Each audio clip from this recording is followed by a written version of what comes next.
दुनिया में लोग भगवान को समझना, उनसे मिलना, है ना, उनसे वर्षा प्राप्त करना, उनसे फ़ायदा लेना बहुत कठिन समझते हैं। जबकि वास्तव में भगवान को समझना या उनसे मिलना कठिन नहीं है। इंसान को समझना और इंसान से मिलना बड़ा कठिन है। इंसान मिलता ही नहीं है। बाहर बाहर से हाथ मिलाएगा, बाहर से गले मिलेगा, लेकिन अंदर से मिलता ही नहीं है। वो अंदर में कई प्रकार की जो है विकृतियां पाला हुआ रहता है, दूर दूर रहता है अंदर से। कहते हैं कि किसी के लिए तुम गला भी काट के रख दो तो वो तुम्हारा साथ देने वाला नहीं है, तुमको मानने वाला नहीं है। ऐसा पहले के लोग कहा करते थे। तो भगवान से मिलना बहुत आसान है और भगवान को समझना भी बहुत आसान है, क्योंकि भगवान बहुत सरल है। भगवान के लिए कहते हैं भोलानाथ भंडारी। बहुत भोला है, बहुत सरल है, सहज ही सब पर न्योछावर हो जाते हैं भगवान, है कि नहीं भाई। तो जो भोले हैं, सरल हैं, सहज ही न्योछावर हो जाते हैं, सबका सहयोग करने के लिए बड़ी सरलता से तैयार हो जाते हैं, तो उनसे मिलना तो बहुत आसान है ना। उनसे समझना भी बहुत आसान है। वो समझाते भी बहुत सरल भाषा में है।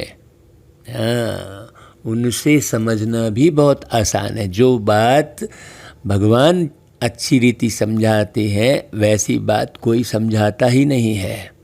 सब तो बिल्कुल कठिन रास्ता बताते हैं। खाना छुड़ा देंगे तो भाई बाल मुंडवा देंगे, तो जगह जगह इधर जाओ, तीर्थ जाओ, खूब मंत्र जपो, यज्ञ करो। हाँ, ऐसा मतलब दुनिया भर के रास्ते भगवान से मिलने के लिए बनाए हैं, जबकि भगवान से मिलने का एक ही रास्ता है भाई, वो परमात्मा है और हम सब आत्माएं हैं। बस इतनी सी बात है।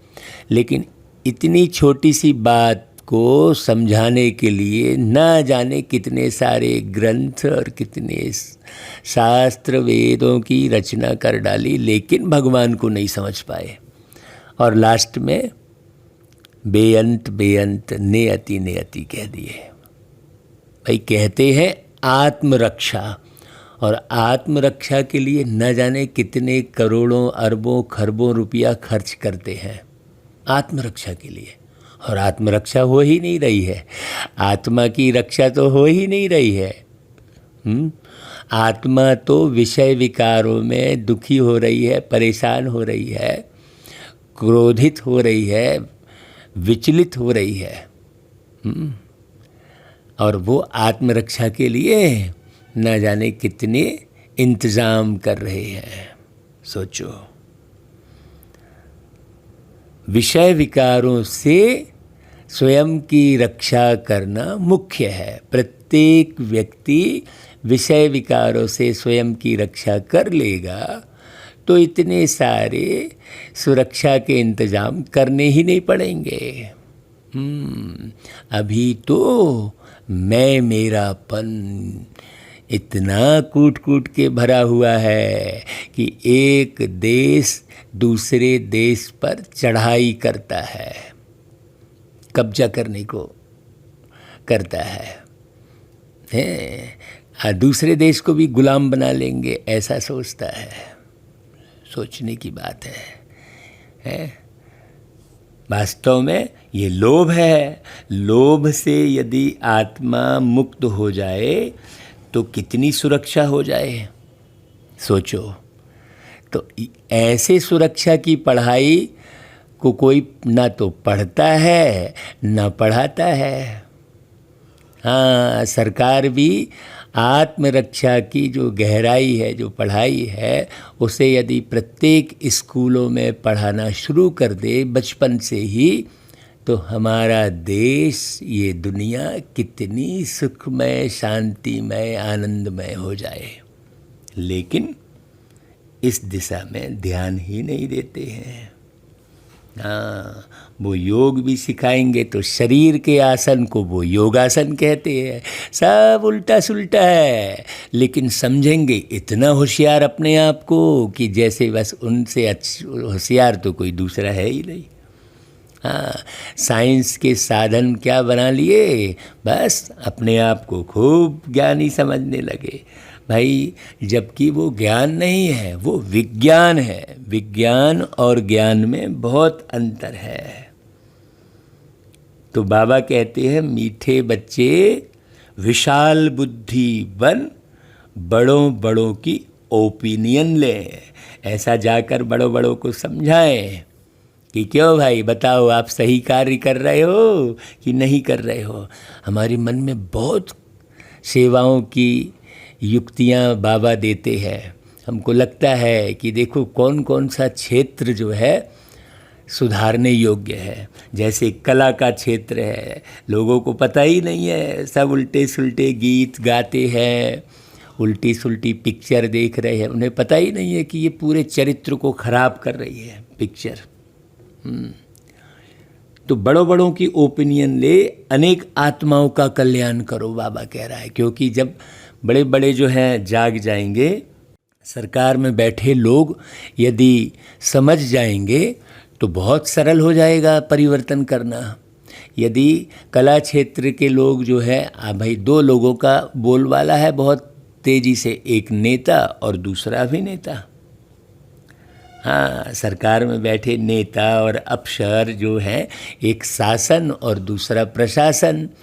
शासन और प्रशासन में बैठे लोगों को जगाएं। और फिर है बड़े लोगों में उद्योगपति, और नामी गिरामी जो होते हैं वो अभिनेता होते हैं बड़े बड़े। तो उनके पास जाकर उनकी बुद्धि को यदि खोलने का पुरुषार्थ किया जाए तो बहुत आत्माओं का कल्याण हो जाएगा। लेकिन बच्चे क्या करते हैं, बच्चे उनके ही आकर्षण में पड़ जाते हैं। हाँ, है अपना आकर्षण दिखाएं हम सब बच्चे मिलकर। बहुत गहरी समझने की बात करते हैं बाबा। बाबा कहते हैं, उनसे हाल आदि लेकर खूब प्रदर्शनियाँ लगाओ, क्योंकि प्रदर्शनी में एक एक चीज़ अच्छे से समझ में आती है। बार बार उनके पास जाकर प्रदर्शनी के माध्यम से बड़े बड़े लोगों को हमें समझाना चाहिए। है कि नहीं भाई? अभी तुम्हें भाई कौन सी स्मृति आई है जिसका सिमरन करो तो कभी दुखी नहीं होगे? अब तुम अपने ही दुख में अटके हुए तो दूसरे को समझाओगे कहाँ से? अपने ही धन दौलत में चिपके हुए हो, मोह माया में लटके हो, घर परिवार में ही लटके हो, तो घर से निकलने का फुर्सत ही नहीं है। धंधे पानी से छुट्टी लेने का समय नहीं है, नौकरी से छुट्टी लेने का समय नहीं है, तो कैसे करोगे भाई? तो कम से कम अपनी स्मृति को तो बदलो ताकि तुम दुखी मत हो। तुमको दुखी देखेंगे तो कहाँ से समझेंगे लोग? जब तुम एकदम सिंपल रहकर सबको सुखी दिखाई दोगे तो समझेंगे लोग, अरे यार इनके पास तो पैसे भी नहीं है बहुत ज़्यादा, हाँ इनका तो कोई नाम भी नहीं है बहुत ज़्यादा, लेकिन ये बड़े खुश दिखाई देते हैं। कम से कम जब हम सदा खुश रहेंगे तो उसको देखकर लोग कम से कम थोड़ा बहुत तो सोचेंगे। हैं? तो बाबा ने कौन सी स्मृति दिलाई है? बाबा ने स्मृति दिलाई है, और हमें स्मृति आई है अभी कि हम पूज्य राव थे, फिर रंक बने। अब फिर से बाबा हमें राव बना रहे हैं, मतलब राजा बना रहे हैं। अभी तो हम अपने कर्मेंद्रियों के गुलाम हो गए थे। बाबा ने बताया कि अरे बच्चे, ये शरीर की कर्मेंद्रियां अलग हैं और तुम अलग हो, अशरीरी हो। हाँ, तुमको ना किसी अग्नि का प्रभाव पड़ना है, ना जल का प्रभाव पड़ना है ना भाई, ना वायु का प्रभाव पड़ना है, ना तुम आंधी तूफान में मरने वाले हो, ना तुम जल में डूब के मरने वाले हो, ना तुम अग्नि से जल कर मरने वाले हो। तो तुम्हें किसी का डर ही नहीं फिर। चाहे प्रकृति प्रकोप कितना बढ़ जाए, चाहे बीमारी कितनी लग जाए, ना तो तुम बीमारी से मरने वाले हो। जो कुछ होगा सब शरीर को होगा, तुम तो सदा ही जीवित रहते हो भाई। तो जब ये ज्ञान हो जाएगा तो कितनी खुशी होगी, है कि नहीं भाई। हाँ, फिर कभी दुख नहीं होगा, न प्रकृति प्रकोप से होगा, न जो है खाना नहीं मिलेगा तो दुख होगा, कुछ भी बात से दुख नहीं होगा। क्यों? क्योंकि तुम आत्मा हो और तुम्हें तो न खाने की ज़रूरत है, न पीने की ज़रूरत है, न तुम आग से जल सकते, न तुम पानी में डूब सकते, है ना भाई। मैं आत्मा हूँ, अविनाशी हूँ, अजर अमर हूँ, शुद्ध पूर्ण हूँ।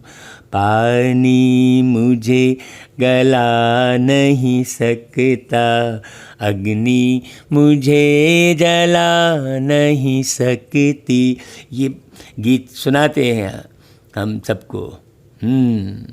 तो बाबा अभी सारे विश्व का समाचार सुनाते हैं। हम वर्ल्ड की हिस्ट्री जाग्राफी को जान गए हैं कि भाई ये चक्र कैसे घूमता है। ना तो दुनिया ख़त्म होती है, न धरती जल वायु अग्नि आकाश ख़त्म होते, कुछ भी ख़त्म तो होता नहीं, तो दुख किस बात का भाई।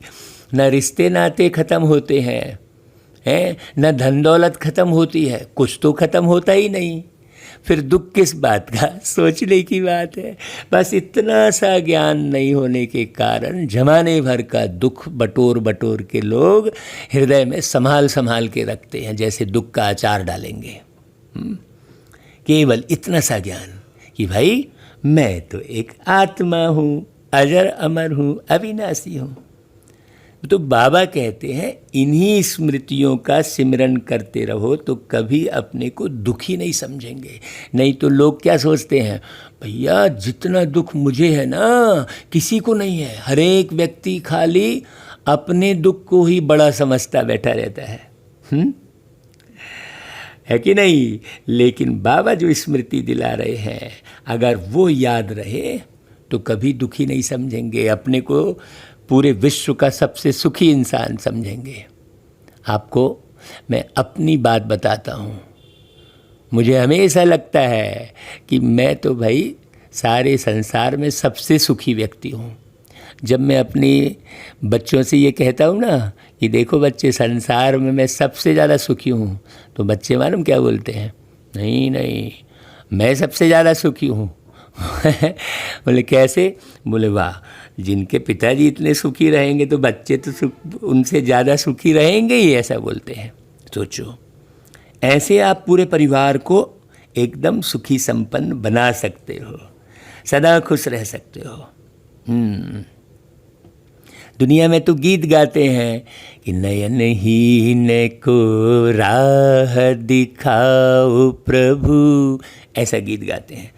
अब ये भी नहीं मालूम है कि भाई आँखें तो हैं शरीर में, फिर और काहे के नयनहीन है। वास्तव में ज्ञान के नेत्र नहीं है। ओम शांति। देखो मीठे मीठे सिकी लधे बच्चे गीत सुनते हैं और बच्चे समझते भी हैं कि बाप को मिलना व बाप से वर्षा लेना बहुत सहज है। गाया भी जाता है, बाप से 1 सेकंड में जीवन मुक्ति का वर्षा मिलता है। जीवन मुक्ति माना सुख शांति संपत्ति आदि का वर्षा। केवल ज्ञान का वर्षा मिलता है ऐसा नहीं, केवल ज्ञान मिलता है, सब कुछ मिलता है।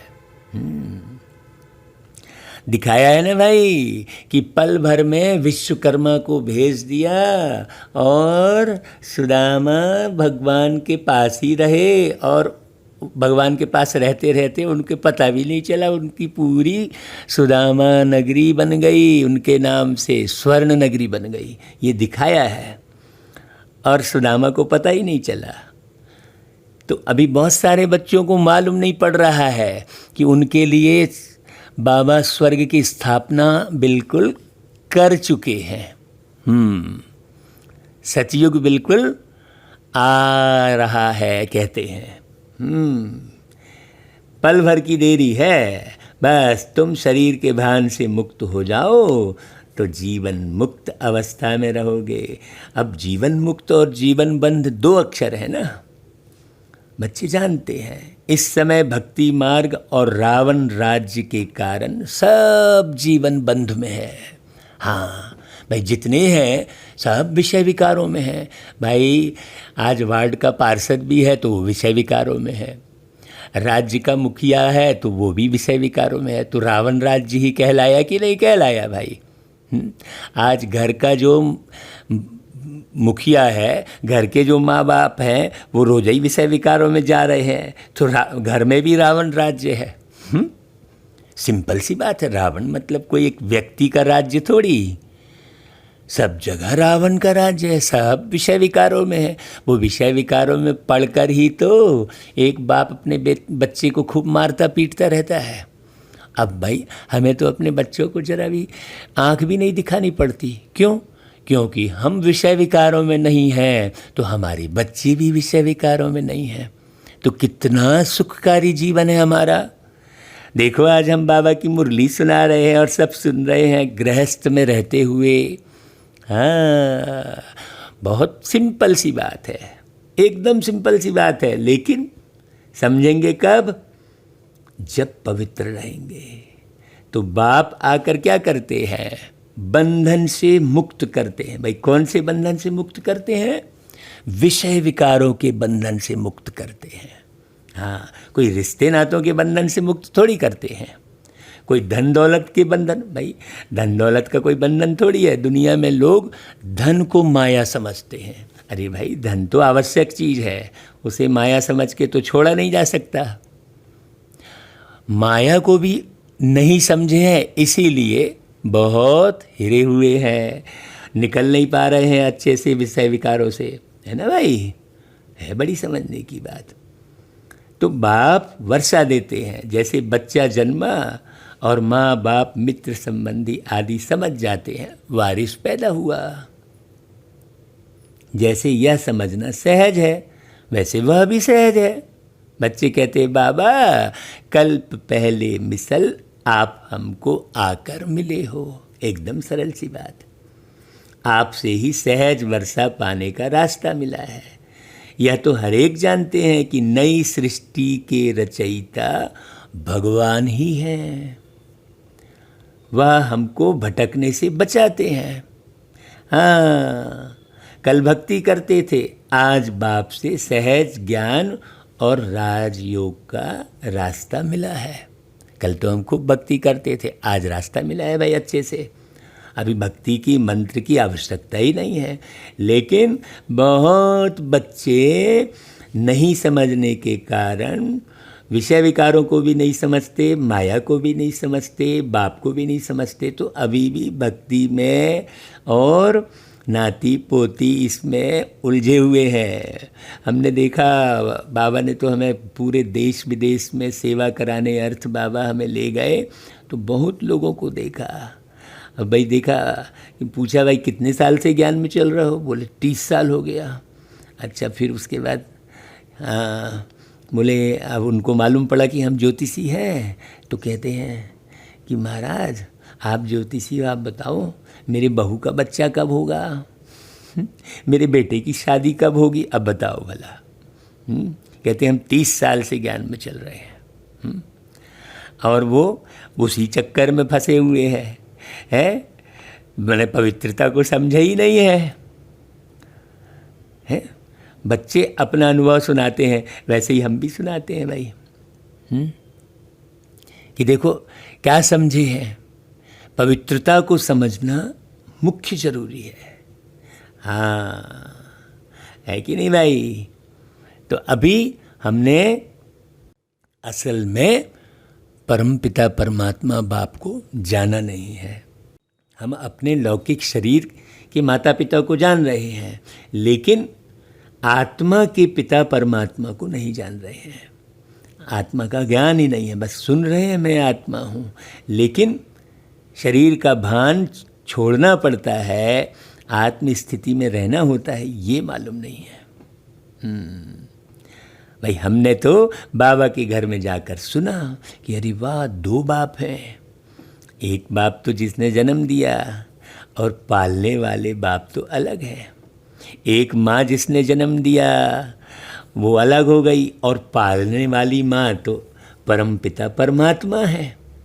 इसीलिए गायन है, एक ने तुझको जन्म दिया और एक ने तुझको पाला, कन्हैया किसको कहेगा तू मैया। तो कन्हैया बच्चे को दिखाते हैं, और सारे के सारे भगवान के बच्चे ही तो है। तो वो समझ नहीं पाते हैं कि भाई हम किसको माँ कहें, अपने लौकिक माँ को माँ कहें कि परमात्मा को माँ कहें। वास्तव में लौकिक माँ बाप तो चले जाएंगे एक दिन, लेकिन परमात्मा जो माँ बाप हैं वो तो कहीं नहीं जाने वाले हैं, वो तो सदा तुम्हारे साथ है। क्यों? क्योंकि वो एक शरीर छोड़ दूसरा, दूसरा छोड़ तीसरा, ये सब तो लेते नहीं ना। जन्म बाई जन्म के चक्कर में तो आते नहीं है वो, और तुम 84 के चक्कर में आते हो। हाँ, है बड़ी गहरी और समझने की बात, और बिल्कुल सरल है ना भाई? इतनी सी सरल बात, बस भजन गा लिया लेकिन उसका अर्थ नहीं मालूम। हाँ, वो कहानी बना दी, वो देवकी और यशोदा, ऐसा कहानी बना दी। जबकि देवकी मतलब परमात्मा धरती पर आकर देव की बात बताते हैं कि बच्चे तुम कैसे देव बनोगे। और देव की बात बताकर तुम्हें यश दिलाते हैं सारी दुनिया में। बस इतनी सी तो बात है, सोचने की बात है ना भाई। लेकिन बस ये लंबी चौड़ी कहानी, सिंपल सी बात, उसकी खूब लंबी कहानी में उलझ गए बस। फिर बोले नहीं ये सच्ची है कि वो झूठी है, तुम ऐसा क्यों बोल रहे हो? अरे समझो तो भाई बात को। तो बाबा कहते हैं देखो तुम्हारी हर एक बात वंडरफुल है। अभी स्मृति में आता है, जो यहाँ के होंगे उनको झट स्मृति में आ जाएगा। देखो एक एक बात क्लियर समझ में आ रही है कि नहीं आ रही है ना भाई? हाँ, स्मृति में आए हुए को भी माया कोई समय जोर से थप्पड़ लगाए विस्मृत कर देती है। ये भी बड़ी वंडरफुल बात है। इसमें बच्चों को बड़ा खबरदार रहना होता है। बाबा जो कहते थे बच्चे रोज रात को कचहरी लगाओ, तो भाई आपको भाई नहीं तो आदमी बोलता नहीं मैं तो कोई गलती नहीं कर रहा हूँ। अरे सारा दिन आप सोचो तो सही कि तुमने दृष्टि कहाँ डाली, मन में ख्यालात कौन से चले, बुद्धि किधर फंसी रही, मन कहाँ लगा रहा, इसकी चेकिंग रोज करनी चाहिए। ऐसे लापरवाह थोड़ी होना चाहिए। रोज रात को हमको डायरी में लिखना चाहिए कि आज सारे दिन में मेरी दृष्टि कहाँ गई। हाँ, आपस में कचहरी लगा सकते हो। शाम को रात्रि क्लास बाबा करवाते थे, काहे के लिए कराते थे कि सारा दिन में तुमने क्या क्या किया, आपस में बैठ के परिवार के सदस्य बैठें, जो ज्ञानी हैं, जो परिवार अपने को पूरा परिवार ज्ञान में चलते हैं, सोच रहे हैं, उनके लिए बाबा डायरेक्शन देते हैं कि सारे के सारे बैठकर एक दूसरे के सामने में अपनी सारे दिन भर की कमी कमजोरी बताएं, ताकि परिवार का एक सदस्य दूसरे सदस्य की कमी कमजोरी बताने की ज़रूरत न पड़े और फिर लड़ाई ही ना हो। खुद की कमी कमजोरी बताएं। ऐसा हो नहीं सकता कि सारे दिन में एक भी भूल नहीं हो रही हो। हाँ, ऐसा हो ही नहीं सकता। क्यों? क्योंकि भूल करने वाली दुनिया के बीच में बैठे हो। सारे के सारे विकारी हैं। रावण का राज्य है बाबा कह रहे हैं, तो तुमसे भूल नहीं होगी ऐसा हो नहीं सकता। बिल्कुल दृष्टि खराब होती है, बिल्कुल मन कहीं ना कहीं उलझता है, तो वो पूरा परिवार के सदस्य बैठकर आपस में एक दूसरे को रूरियान करके अपनी कमी कमजोरियां हर एक व्यक्ति खुद बता देवे, तो फिर दूसरा उसे ढाढ़स बनाएगा। हाँ अच्छा तुमको ये गलती हो गई, कोई बात नहीं है, बहुत सुंदर परिवार बनेगा, हम आपको बता रहे हैं। यदि एक दूसरे की कमी कमजोरी को व्यक्ति दूसरा ना बताए, खुद बता देवे आपस में बैठकर, तो वो परिवार बहुत संपन्न बन जाएगा, बहुत संपन्न बन जाएगा। उस परिवार में कभी दुख अशांति नहीं होगी, जरा से के लिए भी मुंह टेढ़ा नहीं होगा, जरा थोड़े से समय के लिए भी मन विचलित नहीं होगा। अभी आप देखो बाबा ने वही कहा है। हाँ, हम उसका पूरा बारीकी अर्थ बता रहे हैं आपको। बाबा ने वही कहा है कि अच्छे अच्छे लोग भी जो खूब ज्ञान है, सब कुछ है, बहुत स्मृति वाले हैं, उनको भी माया जोर से थप्पड़ लगाए विस्मृत कर देती है। तो खबरदार रहना है। उसके लिए बाबा ने पहले भी मुरलियों में बहुत सारी विधि सिखाई है, लेकिन व्यक्ति सुनता है, करता कुछ नहीं है। सुनेगा वो 100% और करेगा 1%, तो कितना अंतर रहेगा। जब इतना अंतर रहेगा तो कहाँ से, अब फिर कहोगे भैया सतयुग कब आएगा बाबा, बाबा से पूछोगे कब आएगा, अरे तुम जानो भाई कब आएगा, मैं तो तुम्हें सारी विधि बता दिया हूँ, बाबा कहता है। तुम कहोगे तारीख फिक्स करोगे और बनोगे कुछ नहीं, तो तारीख फिक्स करने से थोड़ी कोई सतयुग आ जाएगा भाई, बनना पड़ेगा। तो स्मृति तो बाप ने दिलाई है ना, पवित्रता का कंगन भी पूरा बांधना है, यही है पवित्रता। ऐसे नहीं हमने गड़बड़ी कर रहे हैं और उसे छुपा के रखे हैं, तो वो तो अपवित्रता कहलाएगी ना भाई। हमारी दृष्टि खराब हो गई, हमने छुपा लिया।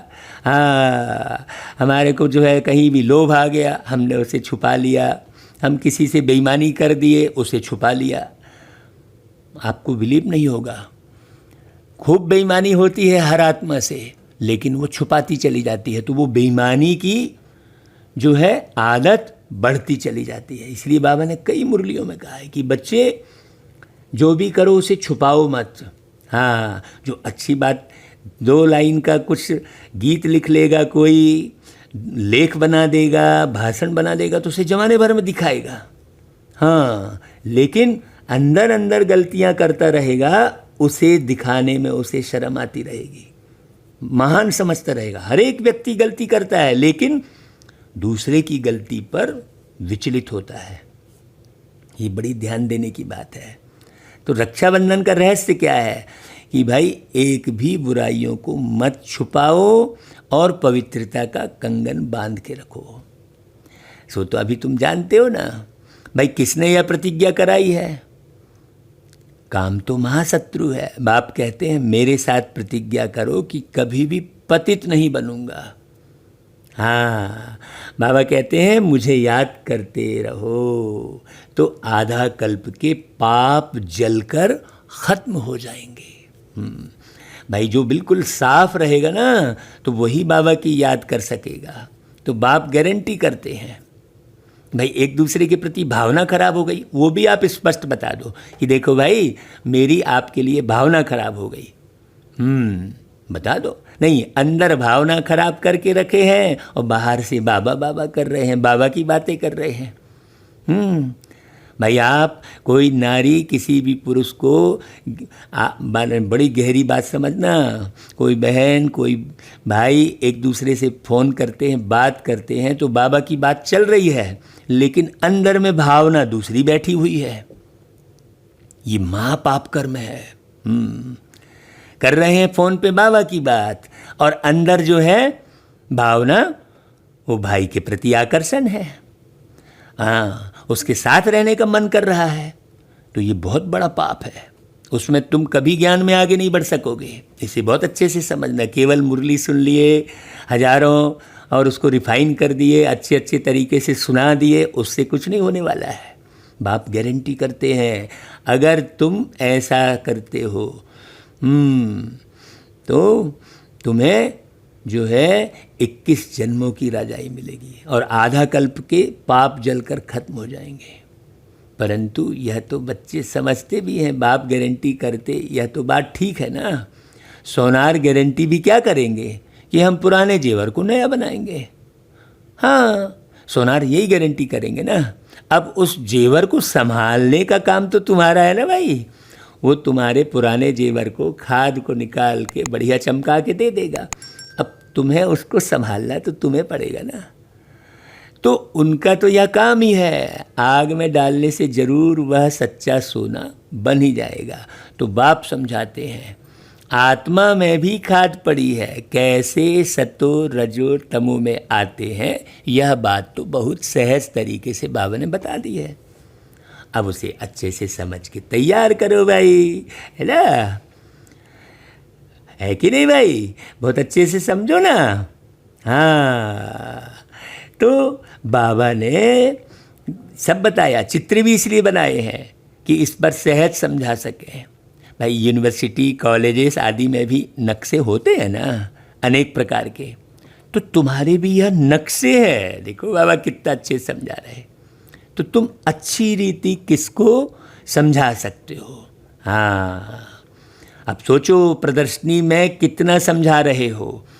घर के प्रत्येक सदस्य को प्रदर्शनी में समझाने का जो है एक्सपर्ट बनना चाहिए समझाने के लिए। हाँ भाई, जहाँ आप कार्य व्यवहार कर रहे हो वहाँ भी बाबा के ये नक्शे लगे रहने चाहिए। आज जैसे मान लो कोई जो है बिल्डर होता है, ट्रैवलर्स होता है, जो ट्रैवलिंग कराता है, उसके और माने ऑफिस में पूरा नक्शा लगा रहता है भारत का कि भाई ऐसे ऐसे जाओगे, ऐसे ऐसे जा सकते हो। आजकल बच्चे जो है देखो गूगल पे पूरा नक्शा देखते हैं कि नहीं देखते हैं। हाँ, जिनको घूमने का शौक़ है, तो तुम ये पूरे सृष्टि चक्र में घूम ही तो रहे हो और सारी दुनिया ये सृष्टि चक्र में घूम रही है। तो वो चित्र रखना अच्छा है कि उसे हटाना अच्छा है, बताओ जरा। लेकिन बच्चों ने समझा ही नहीं है। बाबा कहते हैं हाँ, सेंटर पे लगा दिए, जाओ सेंटर ले गए। अरे अपने घर में रखो। बाबा हर बार कहते हैं कि प्रत्येक ब्राह्मण बच्चे को बाबा की प्रदर्शनी को अपने घर में, दुकान में रखना ही चाहिए। और आदमी देखकर, उसके मूड को देखकर, उसकी योग्यता को देखकर उसे समझाना चाहिए। आप लगा के रखे रहोगे तो लोग पूछेंगे भाई ये क्या है। जो पूछा समझो उसे तो बताना तुम्हारा फर्ज बन जाएगा। और बताओ तो अच्छी रीति समझा सकते हो। बाबा कहते हैं भाई ज्ञान सागर पतित पावन बाप ही आकर यह रास्ता बताते हैं, और कोई पतित को पावन बना न सके। नयनहीन को राह दिखा, तो भाई नयनहीन दुखी मनुष्य है। तुम बच्चे जानते हो पहले 2 युगों में दुख होता नहीं, न भक्ति होती, वह है ही स्वर्ग। भारत के इस समय के मनुष्यों का और भारत के प्राचीन मनुष्यों का कंट्रास्ट है ना। हाँ भाई, प्राचीन मनुष्य कैसे रहते थे वो आप समझा सकते हो ना चित्र में, सीढ़ी के चित्र में, गोले के चित्र में अच्छे से। भाई सामने चित्र रहेगा तो व्यक्ति को दिखता है ना। हर एक चीज़ तो चित्र बना बना कर आप बेचते हो। साबुन बनाते हो तो बड़े अच्छे से देखो, माने मॉडल रख के आप बेचते हो ना। चित्र बना बना कर ही तो बेच रहे हो। किसी भी बात का वीडियो बना दिए तो लोगों को जल्दी समझ में आता है ना। तो इसका भी बनाना चाहिए ना, रखना चाहिए। परंतु यह और कोई समझते नहीं।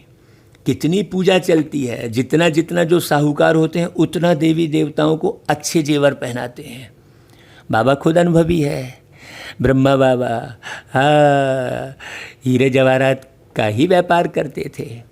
बॉम्बे में लक्ष्मी नारायण का जो मंदिर है, उनके ट्रस्टी ने लक्ष्मी नारायण के लिए हीरों का हार बनवाया था। बाबा बता रहे हैं।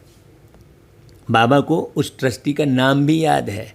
पहले शिव बाबा का मंदिर बनाया तो उनको बहुत सजाया, फिर देवताओं का बनाया तो लक्ष्मी नारायण आदि को भी कितने जेवर पहनाए। जब उनकी मूर्ति में इतने जेवर चढ़ा रहे हैं तो उस समय उनके पास कितना धन होगा भाई। हाँ, मोहम्मद गजनबी कितने ऊँट भर कर ले गए। भारत में कितना अथाह धन था, अभी तुम यथार्थ रीति समझते हो। हमारा भारत क्या था? हमारे भारत में कुबेर का खजाना था, हीरे जवाहरों के मंदिर बनाते थे। अभी वह चीज़ें हैं नहीं, सब लूट कर ले गए। अभी तो क्या हाल हुआ है। और वो सब क्यों लूट के ले गए? क्योंकि तुम देह के भान में आकर विषय विकारों में लिप्त हो गए, तो तुम अपने धन को संभाल नहीं पाए। हाँ, सीधी सी बात है। तुम काम वासना में डूब कर गहरी नींद, कुंभकर्ण की नींद सो गए और वो सब लूट के ले गए। तुम देखते ही रह गए हाथ मलते। ये बड़ी सूक्ष्म बात बाबा ने बताई। बाबा ने कहा, देखो तुम ही पूज्य राव थे, फिर तुम ही 84 जन्म ले पूरे रंक बने हो। तो आज की क्लास से ही आप पूरी बात समझ सकते हैं बहुत अच्छे से। और आज और अभी जाग गए ना, तो पिछले नहीं जागे थे तो चलेगा। चलो, जब जागे तब सवेरा कहते हैं, तो अभी आज से जाग जाओ। रोज शाम को आप परिवार के बीच में सारे दिन की जो है कमी कमजोरियों को एक दूसरे के सामने में बिल्कुल निर्विकार भाव से रखो। कि भाई मेरी आज यहाँ गया था तो इसके ऊपर आंख डूबी, यहाँ मेरा मन खराब हुआ, यहाँ अंदर में थोड़ी सी चिड़चिड़ाहट आई, यहाँ लोभ आया। ये सब अच्छे से लिखो डायरी में। हाँ, ऐसी ऐसी बातें घड़ी घड़ी सिमरन करनी चाहिए। बाबा कहता है कैसे हम रंक बने, इसे भी बहुत अच्छे से बारीक समझना। अब आप रोज रंक बन रहे हो और रोज साहूकार बनने का पुरुषार्थ कर रहे हो, तो तुम कभी नहीं बन सकते, साहूकार कभी नहीं बनोगे। हाँ भाई, आपको कपड़ा तो धोना ही पड़ेगा ना। गुरु ग्रंथ साहिब में कहा है ना, मूत पलीती कपड़ धोए। तो फिर कभी भी तुम अपने को जब रोज कपड़ा धोओगे ना, तो कभी दुखी नहीं समझोगे। सदा फ्रेश और बिल्कुल आयरन किया हुआ कपड़ा पहनने की इच्छा होती है ना, तो वैसे ही इस जीवन का निर्माण करना चाहिए। हमारे विचार फिर अच्छे शुद्ध रहेंगे जब आप रोज़ इस तरीके से करोगे तो। हाँ, हम तो भाई सारे दिन में बिल्कुल रात को जब सोते हैं, हम आपको अपना अनुभव सुनाते हैं, तो रात को सोते समय हम खूब अच्छे से विचार सागर मंथन करके सोते हैं, अच्छे गीत सुनकर सोते हैं, बाबा की मुरली कभी सुनकर सोते हैं। ऐसे सोते समय तो सवेरे हमारी बड़ी सहज नींद खुलती है बिना थके। हाँ, 4 घंटे में नींद पूरी हो जाती है। 4 घंटे के बाद एकदम फ्रेश लगता है। आप लोग कई बार प्रश्न किए हो ना कि भाई अमृत बेले कैसे उठे। हाँ, कईयों के कमेंट आते हैं। हाँ, कई लोग प्रश्न करते हैं। तो आप अच्छे से समझो, रात को कचहरी लगाकर सोओगे, सारा दिन अपने ऊपर अटेंशन रखोगे, तो तुम बहुत अच्छे से पुरुषार्थ कर पाओगे। नहीं तो बस कर रहे हैं, अरे हमारा तो बाबा से कनेक्शन है, अरे हम तो सब समझ गए हैं। समझे कुछ नहीं है। जो समझेगा वो बाबा के ज्ञान सुनाए बगैर, सेवा किए बगैर रह नहीं सकता। हाँ, तो दिल में सिमरन करते रहेंगे, हम बाबा से क्या ले रहे हैं, हाँ बाबा से क्या मिल रहा है, वो भी गीत बनते रहेंगे। हाँ, आपने वो गीत सुना था ना भाई, कि हुए बेफिक्र हम बाबा को पाके, कितनी कमाई की, कितनी कमाई की इस जहां में आके, हुए बेफिक्र हम। अब पिछली कहानी भी हमने इस गीत में लिखी है कि आंसुओं से भीगी थी जिंदगी हमारी, मोती उन्हें बनाकर बदली दुनिया सारी, डूबती कश्ती को बचाया आके। तो ये अनुभव का गीत है भाई। ये हम ऐसे बेफिक्र हुए हैं तब ये गीत बना है, ऐसे थोड़ी बन जाएगा। हाँ, तो जो अवस्था होती है आत्मा की, वही रचना रची जाती है। हाँ, तो अपनी अवस्था कैसे बनाओगे, वो सारी विधि बाबा ने सिखाई है। आप प्रदर्शनी जरूर घर में रखो, दुकान में रखो, समझाते रहो, तब तुम इसमें बिजी रहोगे तो तुम्हारे से गलती नहीं होगी। और तुम दुनिया के गीत गोविंद में, वस्तु व्यक्ति वैभव में, आचार विचार व्यवहार में, धन दौलत में उलझे ही रहोगे, फंसे ही रहोगे अपने शान शौकत में। तो कभी शक में कभी शिकायत में लगे ही रहोगे तो तुमको कुछ नहीं मिलने वाला है, चाहे तुम 70 साल से ज्ञान सुनते रहो। इसलिए बाबा ने कहा 70 साल वाले पीछे 7 दिन वाले आगे। तो यह वर्ल्ड की हिस्ट्री ज्योग्राफी कोई भी जानते नहीं। तुम जानते हो पहले एक धर्म, एक राज्य, एक ही मत, एक भाषा थी, सभी सुखी थे। अभी तो एक ही घर में कई भाषा है। हाँ, एक जन इंग्लिश क्या सीख जाएगा, वो बस इंग्लिश झाड़ता रहेगा फिर। हाँ, वो बोलेगा अरे आप क्या, वो इंग्लिश को ही बड़ा महान समझेगा। हाँ, कोई कहीं का भाषा सीख जाएगा, कोई भाषा को बिगाड़ के ही बात कर रहा है। हम जब छोटे छोटे थे तो भाषा को बिगाड़ के बात करते थे, तो मम्मी पापा समझ नहीं पाते थे।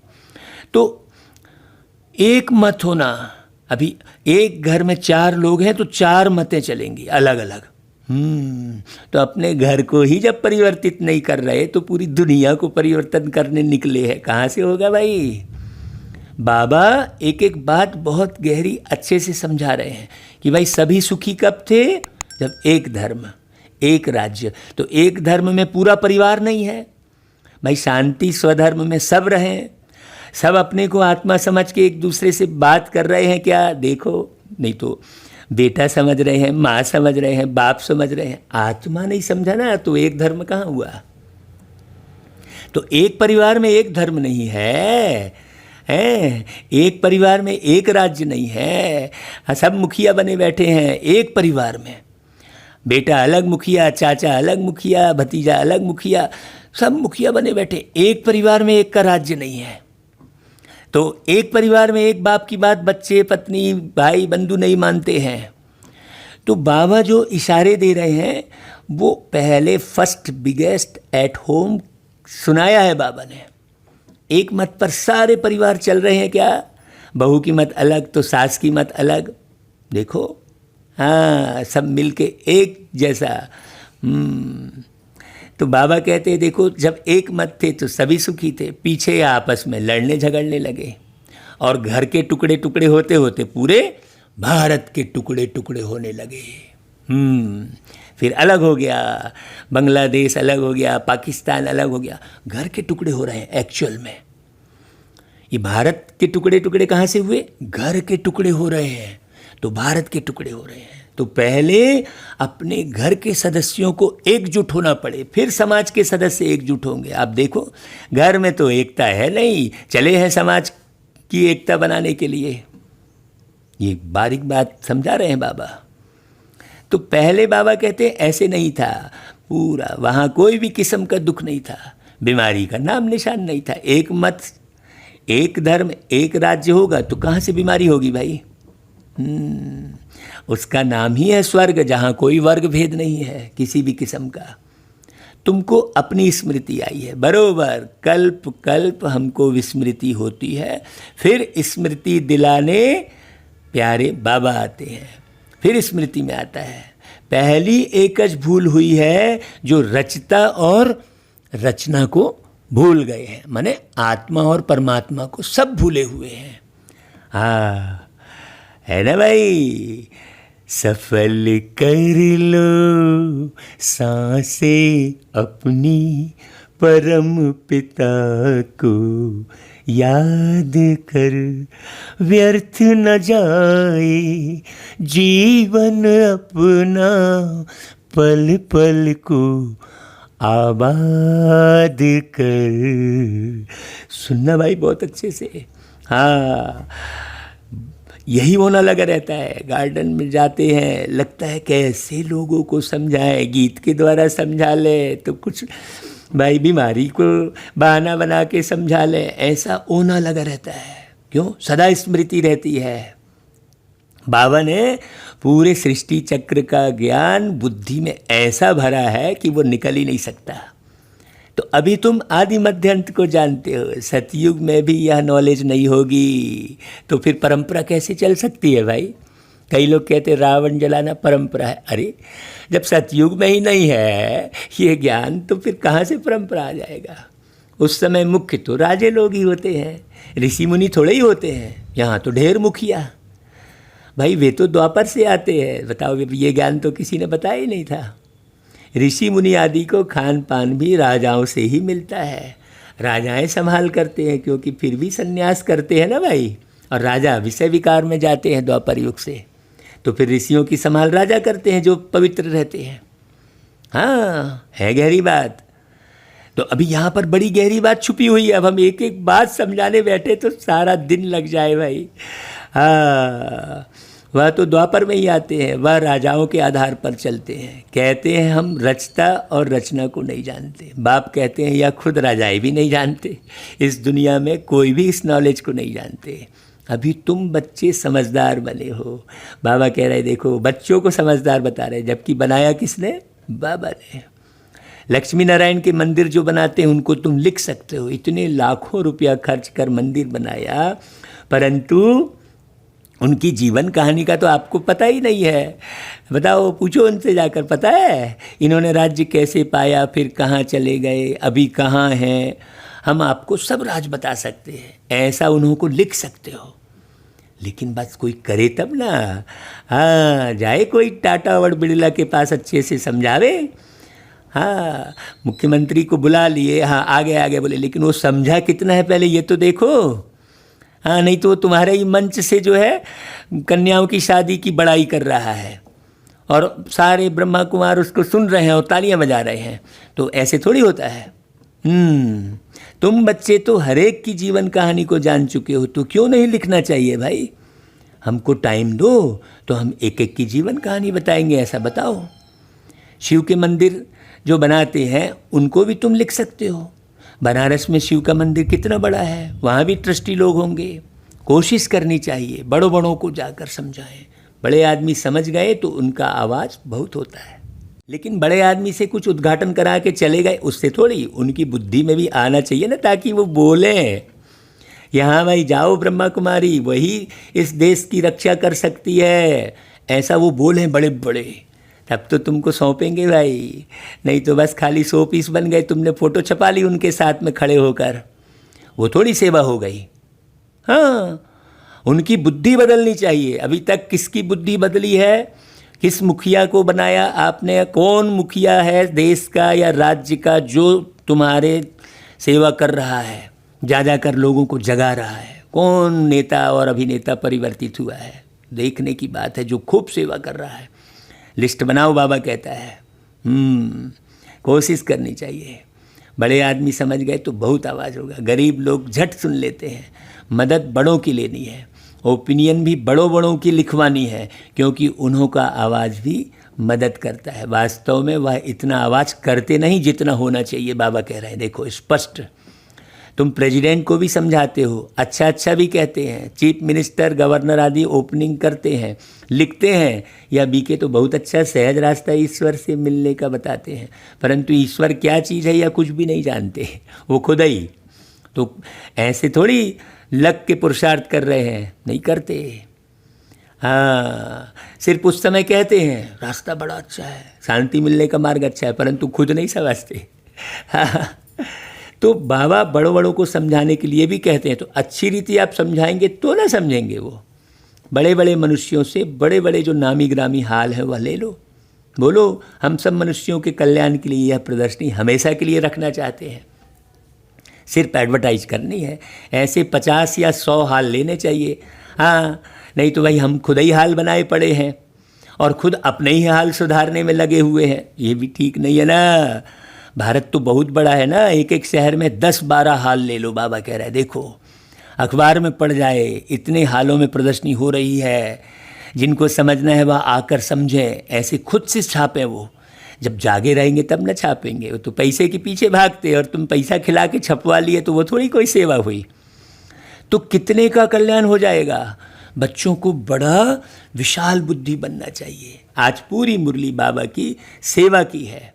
हाँ, सर्विस बच्चों को करनी चाहिए ना, अभी तो हुई नहीं है ना। 800 करोड़ आत्माओं में बताओ जरा कितने करोड़ आत्माओं को समझ में आया है कि बाबा है।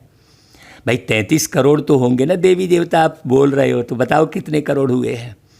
हाँ, तो बाप सब बच्चों को कहते हैं प्रदर्शनियाँ बहुत ज़ोर शोर से करो। बाबा तैयारी करा रहे हैं, बच्चों को कोशिश करनी चाहिए। यह सब समझने की बातें हैं। बाबा ने चलता फिरता म्यूजियम बनो भी कहा है। हाँ, भगवान आते हैं, प्रजापिता ब्रह्मा द्वारा रचना रचते हैं प्रजा की। तो जरूर कितने ब्राह्मण रचे होंगे भाई, अब फिर रच रहे हैं। कितने ब्राह्मण ब्राह्मणियाँ हैं। बाबा यह ब्राह्मण धर्म रचते हैं संगम पर। तुम प्रैक्टिकल में देख रहे हो और समझ रहे हो, यह बातें कोई शास्त्रों में नहीं है। तुम बच्चे समझते हो बाबा आते ही तब है जब पतित दुनिया को पावन बनना होता है, तब आते हैं। यह भी जानते हैं परम पिता परमात्मा प्रजापिता ब्रह्मा द्वारा ही रचना रचते हैं, परंतु कब रचते हैं यह नहीं समझते। वह समझते हैं कोई नई रचना रचते होंगे। ब्रह्मा को तो सूक्ष्मतन में समझते हैं। अभी तुम समझते हो प्रजापिता ब्रह्मा तो यहाँ है ना भाई, बिल्कुल साकार में। तुम सूक्ष्मतन में जाते हो, पवित्र बन फिर फरिश्ते बन जाते हो। सूक्ष्मतन में जाने की बात की गहराई भी पिछली मुरलियों में समझाई है, आप सुन लेना भाई। साक्षात्कार करते हैं, बच्चे आकर सुनाते हैं, वहाँ मूवी चलती है, वह है ही मूवी वर्ल्ड। तुमने मूवी बाइस्कोप भी देखा था, अभी प्रैक्टिकल सब बातों को तुम जान चुके हो। इस सब का अर्थ पिछली मुरलियों में बताया है ना भाई, आप सुनना। मूल वतन है साइलेंस वर्ल्ड, वहाँ आत्माएं रहती हैं। सूक्ष्म वतन में सूक्ष्म शरीर भी है, तो जरूर कुछ भाषा भी होगी। तुम बच्चों की बुद्धि में है हम आत्माओं का स्थान शांति धाम है, फिर है सूक्ष्म वतन। इन सब बातों की बहुत गहराई है ना। किसी को पर्सनल फ़ोन करके पूछना है तो भी पूछना। हाँ, वहाँ ब्रह्मा विष्णु शंकर रहते हैं, और यह कलयुग और सतयुग का संगम। यहाँ बाप आते हैं, यहाँ से तुम ब्राह्मण जाते हो। पीहर घर और ससुर घर है ना भाई, यहाँ दोनों तरफ पीहर है। बाप दादा दोनों मेहनत करते हैं बच्चों को गुलगुल फूल बनाने के लिए। भाई मुसलमान भी कहते हैं गार्डन ऑफ अल्लाह। भाई बाबा उदाहरण दे रहे हैं, कराची में एक पठान था, वह सामने खड़ा होता था, देखते देखते गिर पड़ता था। पूछा जाता था तो कहता था हम खुदा के बगीचे में गया, खुदा ने फूल दिया। अब उनको ज्ञान तो था नहीं। अभी तुम समझते हो बगीचा किसको कहा जाता है। हाँ भाई, जो विषय विकारों से मुक्त है, यहाँ तो एक भी नहीं है। यह है कांटों का जंगल और वह है फूलों का बगीचा। ये सब गहरी गहरी बातें हैं।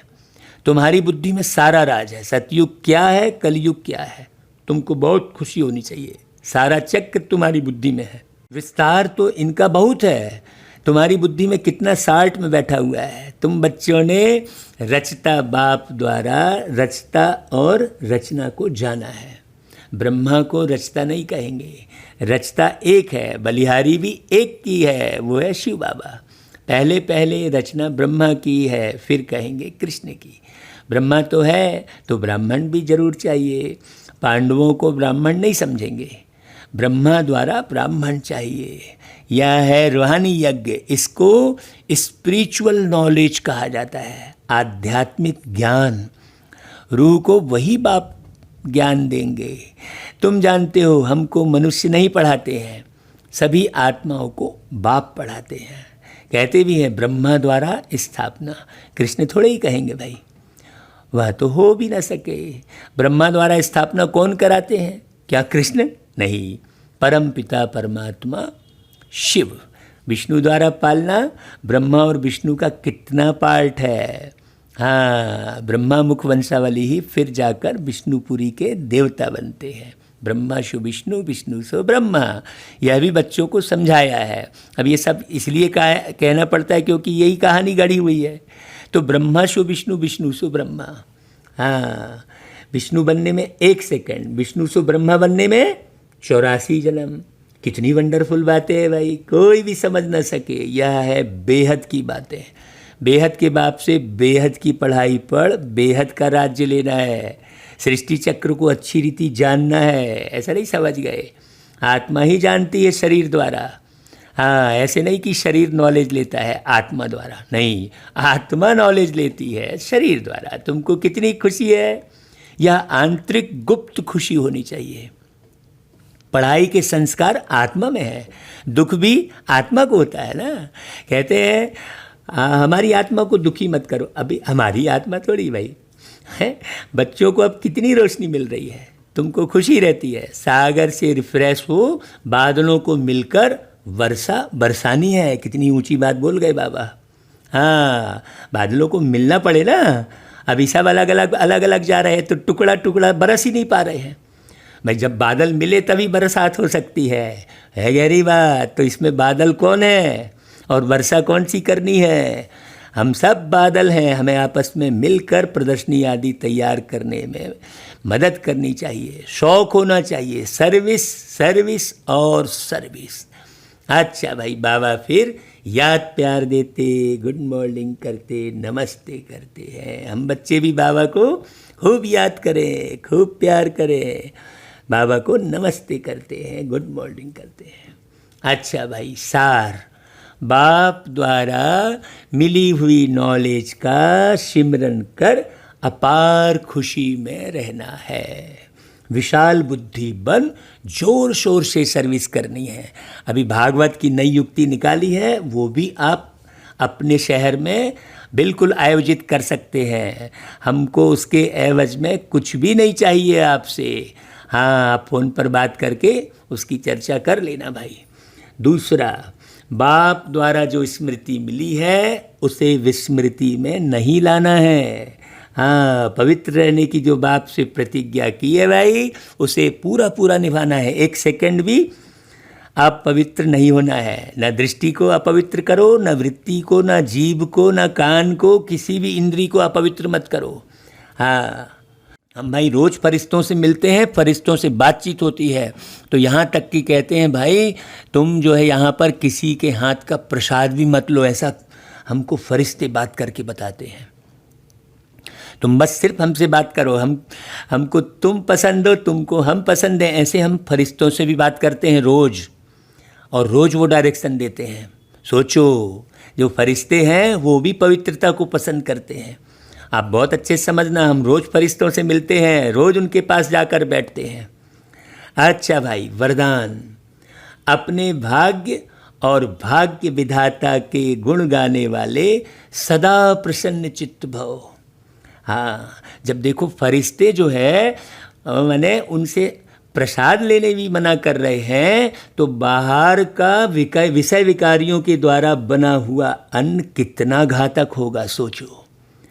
ज्ञान में, योग में कभी आगे नहीं बढ़ पाएगा वो बच्चा जो खान पान की संभाल नहीं करेगा, दृष्टि वृत्ति की संभाल नहीं करेगा, अपने रहन सहन को प्रॉपर वे में सिंपल नहीं बनाएगा, बोली वाणी में आत्मीयता नहीं लाएगा।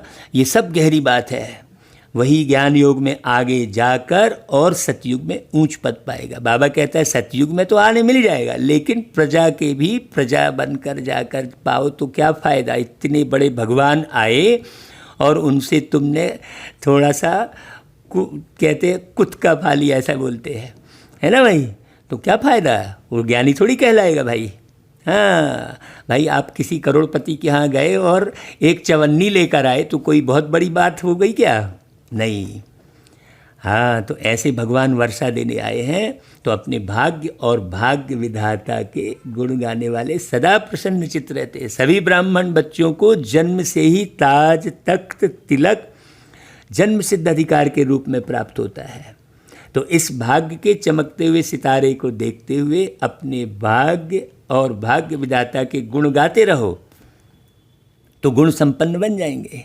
हाँ, अपनी कमजोरियों के गुण नहीं गाओ, भाग्य के गुण गाते रहो। प्रश्नों से पार रहो, नहीं छोटे छोटे से मैं प्रश्न में उलझ गए, आप ऐसा कर रहे हो, आप वैसा कर रहे हो। अरे भाई, हमें इस दुनिया को देखना ही नहीं है। हाँ, देखते हुए भी नहीं देखना है, तब सदा प्रसन्न चित्त रहने का वरदान प्राप्त होगा बाबा से। फिर दूसरों को भी सहज ही प्रसन्न कर सकेंगे भाई, चाहे जिसको प्रसन्न कर लेंगे। हाँ, फिर कोई भी कार्य करना बड़ा सहज हो जाएगा।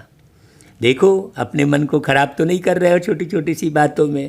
आप सारे दिन में छोटी छोटी सी बातों में अपने मन को खराब करते रहोगे, बुद्धि को भटकाते रहोगे, तो कब तुम ज्ञानी योगी बनोगे भाई? समय ही निकल जाएगा संगम का पूरा। तो जागो मेरे भाइयों, जागो। चलो भाई, स्लोगन, इकोनॉमी और इकोनॉमी से चलना ही ब्राह्मण जीवन में सफलता का आधार है। अच्छा भाई, ओम शांति।